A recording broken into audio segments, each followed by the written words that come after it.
Hi, everybody. Welcome to the second segment, episode 242 of Sold with Updike Pugh. I'm Jeff Updike. I'm Weston Pugh, and today we thought it'd be really interesting to take a look and ask the question, are investors still in the market? And we have data to show whether they are or not.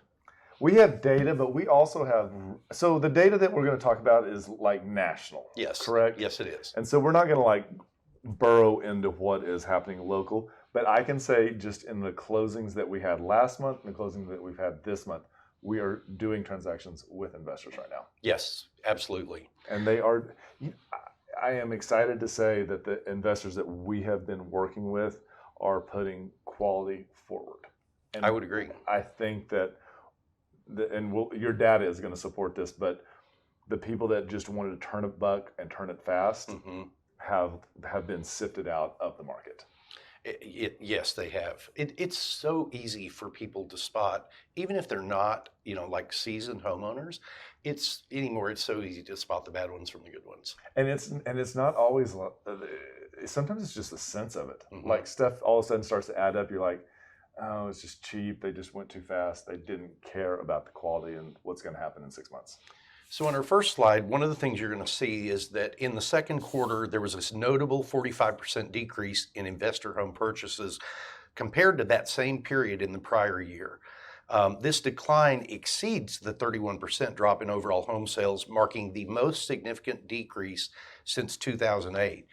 And this decline can be attributed to the relatively subdued housing and rental markets this year, making home investment less appealing compared to the frenzy of all the pandemic buying that took place. I'm okay with less frenzy.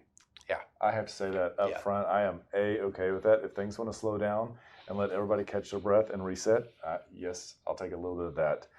We're also going to look at the second slide, and this one, the decrease in purchase means that the investors have bought fewer homes than they did before the pandemic. In the second quarter, real estate investors purchased around 50,000 homes in the United States, which is the lowest number for homes a second quarter in 7 years, except for the beginning of the pandemic. So it really kind of took an up right there at the beginning of the pandemic, and then we took a little bit of a down, then a little minute back up, and now we've really seen the numbers of those come down. And I think locally, the investors might be on a little bit of a throttle back because it looks like Airbnbs are going to be penalized. I feel like, a lot of this I think is happening because Airbnbs have become either outlawed or just unpopular. I think lots of municipalities have taken the absolute wrong approach to those. But the second thing I think is this market is going to continue to, like the numbers are going to continue to decline. And I think this is going to shove more property into the market come spring next year. And that would be great. It would be. The third slide is, this is regarding market share. During the second quarter in the U.S., investors purchased 15.6% of the homes that were sold. And this is a decrease from almost 20% compared to the previous year, and a decline from the record high of 20.4% observed at the start of 2022. That is a lot. Well, we're going to take a look now at slide number 4, and this is the price tier. So this is what investment market share looks like. And in the second quarter, investors acquired 23% of the low-priced homes sold, which is a slight decrease from the 25% they purchased the previous year. However, it is still considerably higher than the share of more expensive homes they bought. For middle-priced homes, their share dropped from 19% the previous year to 11%.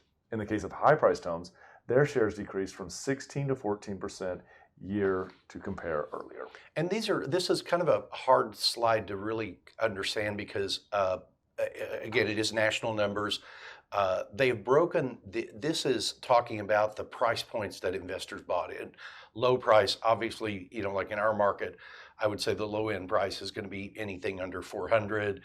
Mid price is probably going to be 400 to $1 million, and then high price is over $1 million. But this is comparing the number of investors to the entire number of houses that sold out there. And I have to say, at first, I was really surprised that the high priced had stepped up, in second place. I thought that was random. But if you think about the house that we just talked about, That's $1 million home, and the last ownership could have been seen as an investment home ownership, and that would have been considered high price at that point. And we're just seeing more houses, I guess, in this area that are, not going to be torn down, but are going to be completely renovated. And when they're renovated, they're 1.4 million. I mean, think about when we did North Haven, what Brian and Jack did to that house. I mean, amazing. It is. So this slide looked at the overall market. The last slide that we're going to look at is just talking about the number of investor homes or investor purchases. So in the second quarter, the low-priced homes accounted for 46% of the homes that investors bought. So of all the homes that the investors bought, 46% were in that low price point. Makes perfect sense because that low price point is the largest pool of buyers out there. This is an increase from 39% the previous year. On the other hand, high-priced homes made up 31% of investor purchases, which is up from 29% the year before. Also, the increase in the purchase of both the most affordable and the most expensive has reduced the proportion of mid-priced homes that investors are buying. Mid-priced homes now represent only 23% of investor purchases, which is down from a near record high of 32% last year.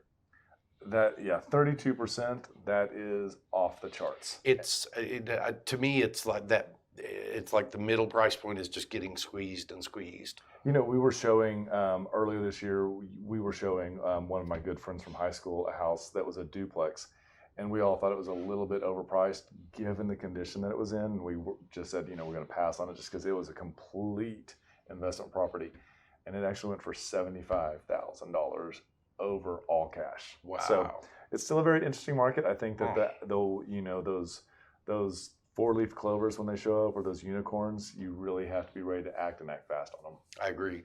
So if you have any other topics you'd like for us to discuss, just drop a line. We'd be happy to make that happen. And just remember, we want to be your realtors for life. When you're ready to talk real estate, you can reach us online, by phone, or by text at 214-377-2223. And remember, we want to be your realtors for life.